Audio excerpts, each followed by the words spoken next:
Hello everyone, welcome to my YouTube channel.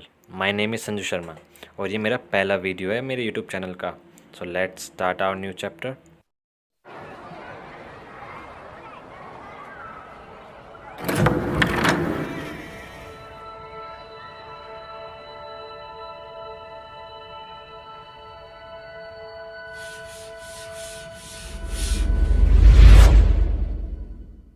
Chapter 2 the world population.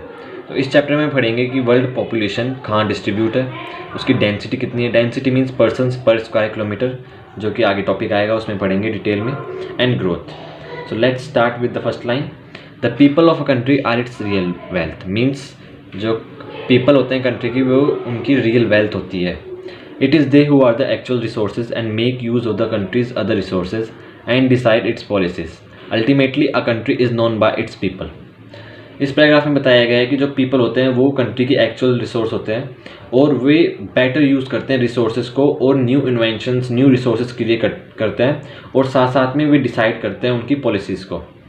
Next paragraph. It is important to know how many women and a man a country has, how many children are born each year, how many people die and how, whether they live on in cities or villages, can they read or write, and what work do they do.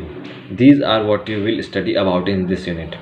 तो इसमें बताया गया है कि if we are studying the world population, so ये हमें ज़रूरी है जानना कि उस कंट्री की मैन और वुमेन कितने हैं, उनकी पॉपुलेशन कितनी है, वहाँ के चिल्ड्रन 1 ईयर में कितने बॉर्न हो रहे हैं, वहाँ के पीपल डाई क्यों हो रहे हैं, उनका रीज़न क्या है, whether they live in cities. और इसमें बताया गया है कि कितने पीपल सिटीज़ में और विलेजेस में रहते हैं, वो इलिटरेट है या लिटरेट है, या वो कौन सा ऑक्यूपेशन करते हैं। तो इस चैप्टर में हम ये पढ़ेंगे। The world at the beginning of 21st century recorded the presence of over 6 billion population. तो इसमें बताया गया है कि जो 21st सेंचुरी की बिगनिंग थी उसमें पॉपुलेशन 6 बिलियन हो गई थी, लेकिन जो इसमें ये मिसप्रिंट है, 6 बिलियन नहीं है, 7 बिलियन हो गई है, तो इसको नोट कर लेना, 7 billion population. The population of a world is unevenly distributed. जो कि पॉपुलेशन है वर्ल्ड की वो अनइवनली डिस्ट्रीब्यूटेड है, इसका मतलब अलग अलग जगह है, एक ही जगह नहीं है।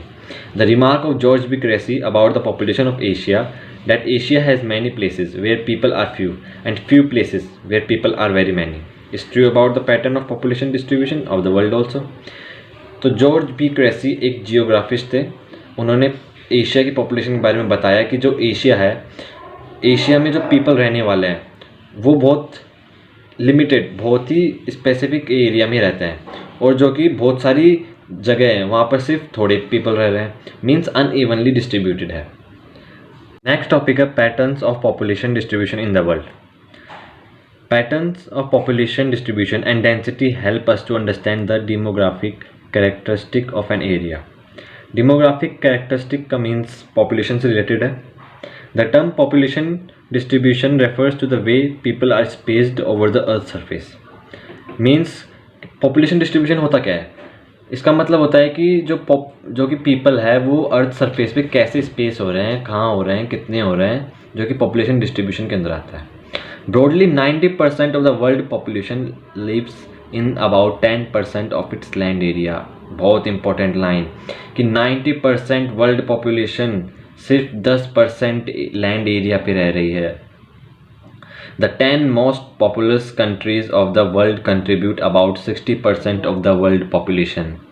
मीन्स जो कि 10 मोस्ट पॉपुलस कंट्रीज़ है वो वर्ल्ड की 60% पॉपुलेशन को खुद रखती है। मीन्स जो कि वर्ल्ड पॉपुलेशन में जो 60% पॉपुलेशन है वो इन 10 कंट्रीज़ के अंदर आती है। Of this 10 countries 6 are located in Asia. Identify of these countries of Asia. Means जो कि 10 कंट्रीज़ है उनमें से 6 कंट्रीज़ तो एशिया के अंदर की है। इसमें से फर्स्ट जिसकी हाईएस्ट पॉपुलेशन है वो है चाइना, फिर उसके बाद आती है India, USA, Indonesia, Brazil, Pakistan, Nigeria, Bangladesh, Russia and Mexico. The next topic है density of population. Each unit of land has limited capacity to support people living on it. Hence, it is necessary to understand the ratio between the numbers of people to the size of land. This ratio is the density of population. It is usually measured in persons per square kilometre.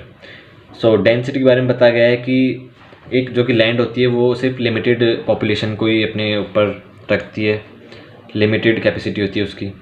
और वैसे density होती क्या है, density एक ratio होता है number of people divide size of land, means जो कि लैंड है उस पर कितने पीपल रह रहे हैं, और यही डेंसिटी पॉपुलेशन होती है। इसको मेज़र किया जाता है पर्सनस पर स्क्वायर किलोमीटर में।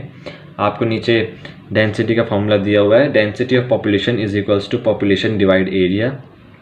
एक एग्जांपल दिया हुआ है, for example area of region X is 100 square kilometer and the population is 1,50,000 persons.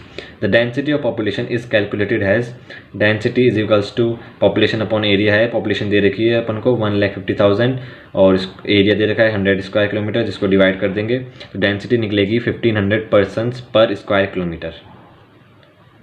Table 2.1 show करती है कि डेंसिटी कितनी है एरिया की, जैसे कि एशिया की सबसे टॉप डेंसिटी, सबसे ज़्यादा डेंसिटी है।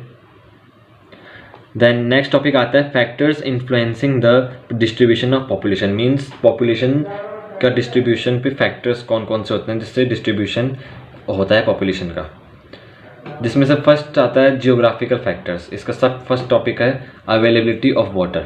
Water is the most important factor for life, so people prefer to live in areas where fresh water is easily available.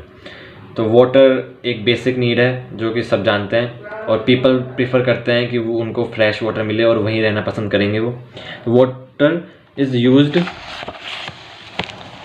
Used for drinking, bathing and cooking and also for cattle, crops, industries and navigation. It is because of this that river valleys are among the most densely populated areas of the world. Means water बहुत सारी चीज़ों में काम आता है, जैसे drinking हो गई, बाथिंग, कुकिंग, साथ साथ में कैटल, क्रॉप्स, इंडस्ट्रीज़ में काम आता है। और जो कि पीपल प्रीफर करते हैं रिवर वैलीज़ के पास में, क्यों, वहाँ पर वाटर अवेलेबिलिटी होती है, इसलिए वो एरियाज ज़्यादा डेंसली पॉपुलेटेड होते हैं। इसका सेकंड सब पॉइंट है land forms. People prefer living on flat plains and gentle slopes. This is because such areas are favorable for the production of crops and to build roads and industries. इसमें बताया गया है कि people prefer क्या करते हैं, वो flat planes पे रहना पसंद करते हैं। क्यों करते हैं? क्योंकि वो एरिया फेवरेबल कंडीशंस के लिए सही होता है, जैसे कि क्रॉप्स के प्रोडक्शन के लिए वहाँ रोड्स बन सके और इंडस्ट्रीज बन सके। The mountainous and hilly areas hinder the development of transport network and hence initially do not favor agriculture and industrial development.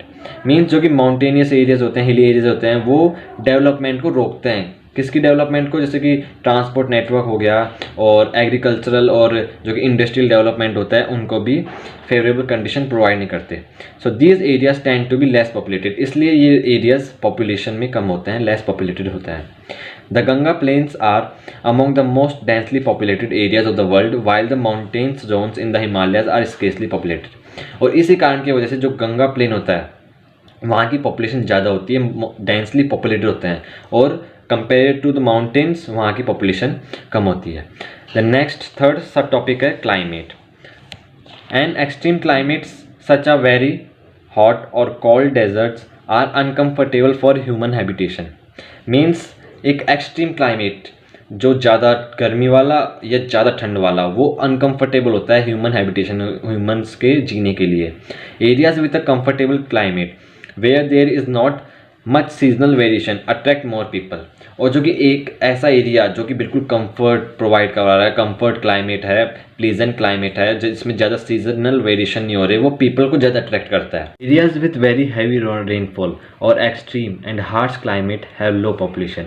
Means ऐसे एरिया जहाँ ज़्यादा बारिश होती हो, वहाँ का क्लाइमेट बहुत ही हार्श हो, वहाँ पर लो पॉपुलेशन रहती है। Mediterranean regions were inhabited from early periods in history due to their pleasant climate. और जो कि मेडिटेरियन रीजन्स के आसपास का एरिया है वहाँ पर बिल्कुल प्लीजेंट क्लाइमेट है, और वहाँ पर जो कि इनहेबिटेंट्स है वो हिस्ट्री से वहाँ पर आते जा रहे हैं बाहर के माइग्रेशन के साथ। नेक्स्ट सब टॉपिक है soils. Fertile soils are important for agricultural and allied activities. Therefore, areas with heavy fertile loamy soils have more people living on them as these can support intensive agriculture. Means ऐसे areas जहाँ पर fertile soul होती है वहाँ पर agriculture और allied activities की जा सकती है। जैसे अलाइड एक्टिविटीज़ कौन सी होती है, जो कि हॉर्टिकल्चर हो गया, अपनी वेजिटेबल प्रोडक्शन हो गई और फ्रूट प्रोडक्शन हो गई, उसे अलाइड एक्टिविटीज़ बोलते हैं। और जो कि फर्टाइल लोमी सॉइल्स होती है वहाँ पर मोर पीपल्स लिव्स, वहाँ पर ज़्यादा पीपल रहते हैं। क्यों? वो कि प्रोडक्शन करते हैं, साथ साथ में वहाँ पर इंटेंसिव एग्रीकल्चर प्रमोट करते हैं। द नेक्स्ट सब टॉपिक है इकोनॉमिक फैक्टर्स। एक बहुत इंपॉर्टेंट फैक्टर है, इसका सब टॉपिक है first minerals. Areas with mineral deposits attract industries. Means ऐसे एरिया जहाँ मिनरल डिपॉजिट्स होते हैं वो इंडस्ट्रीज़ को अट्रैक्ट करते हैं। Mining and industrial activities generate employment, और जब इंडस्ट्रीज आएगी तो फिर माइनिंग और इंडस्ट्रियल एक्टिविटीज़ होगी, फिर उससे क्या होगा, एम्प्लॉयमेंट क्रिएट होगा। So skilled and semi skilled workers move to these areas and make them densely populated. Katanga Zambia copper belt in Africa is one such good example, जो कि अब स्किल्ड और सेमी स्किल्ड वर्कर्स हो गए, फिर वहाँ पर उनको अपॉर्चुनिटीज़ एम्प्लॉयमेंट मिल जाती है तो वहाँ पर सेटल हो जाते हैं। इसमें एग्जांपल दिया हुआ है कटंगा जाम्बिया कॉपर बेल्ट का, जो कि अफ्रीका में है, वो एक इसका एग्जांपल है। देन सेकंड सब टॉपिक है urbanisation. Cities offer better employment opportunities, educational and medical facilities, better means of transport and communication. Means जो कि सिटीज़ होती है वहाँ पर एम्प्लॉयमेंट अपॉर्चुनिटीज़ मिलेगी आपको, एजुकेशनल मेडिकल फैसिलिटीज़ मिलेगी, ट्रांसपोर्टेशन सिस्टम मिलेगा, कम्युनिकेशन मिलेगा।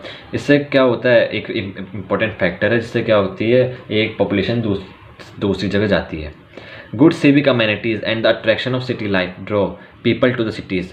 जैसे कि गुड सिविक एक्टिविटी अमेनिटीज़ का मतलब होता है जो कि गवर्नमेंट प्रोवाइड करती है। इनसे क्या होता है, अट्रैक्शन होता है जिससे पीपल्स उस सिटीज़ में जा सके। It leads to a rural to urban migration. इससे क्या होगा कि रूरल से अर्बन जाएंगे, विलेज से सिटीज़ में जाएंगे, and cities grow in size. इससे क्या होगा, सिटीज़ की साइज ग्रो हो जाएगी। Mega cities of the world continue to attract large number of migrants every year. Means जो कि मेगा सिटीज़ होती है वो every year large number of migrants को अट्रैक्ट करती है। थर्ड सब टॉपिक है industrialisation. Industrial belts provide job opportunities and attract large number of people. अब इंडस्ट्रियलाइजेशन से इंडस्ट्रीज ग्रो होती है, उससे जॉब अपॉर्चुनिटीज़ क्रिएट होती है जिससे जो पीपल्स है वो अट्रैक्ट होते हैं। This include not just factory workers but also transport operators, shopkeepers, bank employees, doctors, teachers and other service providers. अब फैक्ट्री में सिर्फ वर्कर्स थोड़ा काम करेंगे, उनको मैनेज करने वाले भी होते हैं, जैसे कि ट्रांसपोर्ट ऑपरेटर्स हो गए, शॉपकीपर्स हो गए, बैंक एम्प्लॉयज हो गए, doctor, teachers, other service providers. The Kobe Osaka region of the Japan is thickly populated because of the presence of a number of industries. इसमें एक मैप वर्क एग्जाम्पल दिया है, कोबे ओसाका रीजन जो कि एक Japan का reason है, वो थिकली पॉपुलेटेड है। क्यों? इंडस्ट्रियलाइजेशन की वजह से।